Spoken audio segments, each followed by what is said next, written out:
the problem here is not really lack of miracles or lack of signs. The problem is really the lack of faith.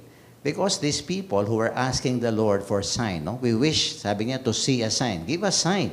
Kaya nga sabi ng ating Panginoon, an evil, no, unfaithful generation seeks a sign. Meaning to say, ano pa naman ang gusto niyo? Because these people, they have witnessed, they have seen how the Lord healed the sick, He fed the hungry, and He, drive out demons, no? They saw all this, and yet, they refuse to believe. Eh kahit na magtatumbling-tumbling ang Panginoon dyan, because these people, no, they refuse and they lack faith, no, in their hearts. Eh hindi sila maniniwala sa ating Panginoon. And I think two things can be learned from this, no, yung ating ebanghelyo today. At ano ba ito? Faith helps us see miracles or signs even in ordinary things that we receive from the Lord. No, iyan. Kasi sa atin, maniniwala lang tayo pagka yung mga extraordinary, mga powerful, mga malalaking mga senyales, no, ng presence ng Panginoon. But you know, when you have faith, even the little, the simple, the ordinary blessings that we receive from God, you see a miracle. Because a person who believes in God every day is a miracle. And that's very true. Di po ba? Marami. No? Pagkagising lang natin, isang milagro yan. No? Yung ating kinakain, yung ating ginagamit na pambihis natin, yung mga pangangailangan natin, di ba? Yung ating health, yung ating family, yung ating mga mahal sa buhay. These are miracles. No? Nandyan parati yung mga bagay na yan o mga taong yan, and yet we hardly notice the hand of God working, no? In the midst of all these blessings in life.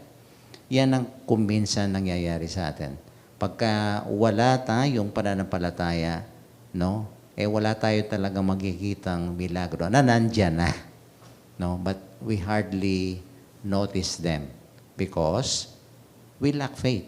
Kaya nga, hindi ba yung, I think, yung storya ni Saint Thomas, no? Sabi niya, to see is to believe. No? Mayroon tayo ganyan, di ba? Pero I think the story of Thomas is, ano sinabi ng Panginoon? It is actually the reverse. When you believe, you will see. Makikita mo. So the eyes of faith, no, enables us to see the hand of God, to see miracles, even in ordinary, even in simple things that we enjoy in life. Alam niyo, kaninang umaga, may kausap ako, no, sa Amerika, at nag-chit-chat kami, no. And yun nga, no, kumusta, sabi ko. Ay, among marakala problema, no, yung mga pagsubok sa buhay, ganyan. Pero you know, among I thank God, no, nakakaraos kami, no, we are still here, we are surviving, kahit na may sakit ako, but I thank God, no, because He is taking care of us, no, ang kanilang pamilya. Look at that. Yung iba siguro magko-complain na, di ba? Pero ito, pagka talagang naniniwala ka sa Diyos, makikita mo yan.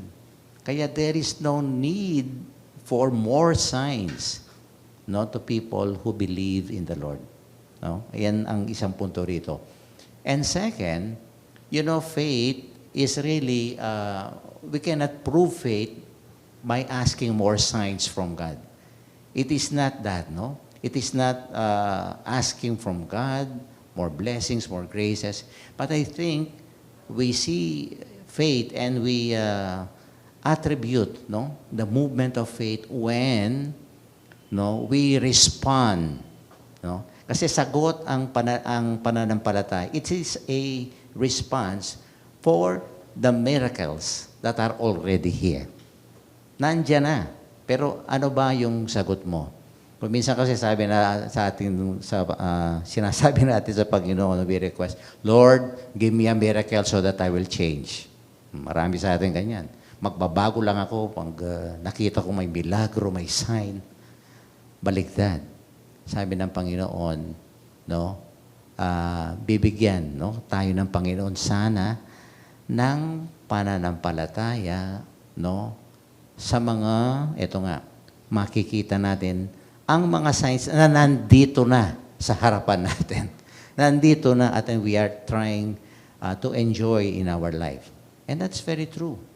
No? Ito yung mga milagro na nakikita. At kailangan, we need to respond. Ano ba ang sagot sa mga tinatanggap mo sa Panginoon? Like for example, if God forgives you, then be forgiving to other people. If God is so patient with us, you show patience to your family. If you receive blessing from the Lord, ano yung response? Kailangan maging blessing ka rin sa ibang tao. And that is faith. Faith is the response for which we do what is expected of us. Believing in the Lord, seeing Him. Ito sa mga mayroon na, nandito na mga signs ng kanyang pagmamahal. And I think yung ating feast of the day, si Saint Apollinarius, isang obispo ito, isang martyr, I am very sure he had proven his faith. Not by asking miracles from God, but I think he had proven his faith by offering. It is our response, the way we live and the way, of course, we respond to the blessings given to us by the Lord. At itong obispong ito, I think he protected and he defended the Catholic faith during the persecution period. Kaya naging martyr siya. He offered his life. He chose to die for the faith. And that is faith. That is the kind of response that the Lord expects us every time we receive blessings from Him. I would like to end my homily with a very short story. Mayroon daw isang apo ng isang lolo. Sabi niya, sabi niya, have you seen God? Nakita mo na ba yung Panginoon? Sabi niya, apo, I have never seen God, sabi niya. Hindi ko pa nakita ang Panginoon. Pero ang nakikita ko, sabi niya, I have seen the sun. I have seen my bed. I have seen my clothes. I have seen the food. Every day, sabi niya, I see my garden. Kasi naghahalaman siya. And of course, sabi niya, I see you. I see our families. Our family, sabi niya. I see all of you. But I have never seen God.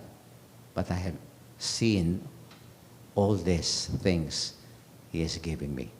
At tapos, sabi ng apo, oo nga lo, sabi niya, maybe, sabi niya, nagpakita na sa akin ng Panginoon. Kaya lang, sabi niya, I am not paying attention. Tayo, ganyan. We do not pay attention to God. Hindi natin nakikita ang Diyos, pero nandyan lahat. Nakikita natin ang mga blessings natin every day.